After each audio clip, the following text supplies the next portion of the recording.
Punta kami Rosales. Good trip. 2 to 3 hours yung biyahe. Tama. Hello! Dito na kami sa SM Rosales. Excited ako bumiling ticket di, pero alas 12 pa. Kaka-open lang nung. Napasok pa din natin.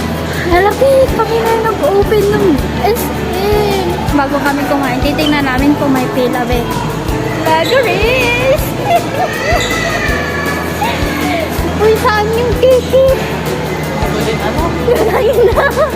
Hindi natin alam kung nasaan. Oh. Natin sa car. Na natin saan yung unang problema namin is saan yung bilihan ng ticket. Tatanong tayo. Dito. Kuya, saan po yung bilihan ng ticket po? Yung sa sex mo. Sex box. Ay, baka saan yun? Saan? SM. Hindi nyo alam kung ano sinabi nila. SM Rosales po. Sa admin siguro. Yan. Saan po? Saan po yun? Kailan ba yan? Sa bang? Pero ngayon yung ano.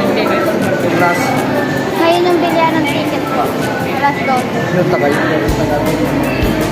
Ah, sige po. Napote.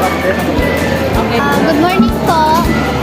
Ay, sir, saan pwedeng magtanong? Saan po yung bilihan ng ticket po? Ticket na. Para sa concert mo? Sa cinema, ma'am. Sa second. Okay po. Ay, hindi pa ako sure, ma'am. Pero normally doon ang bilihan.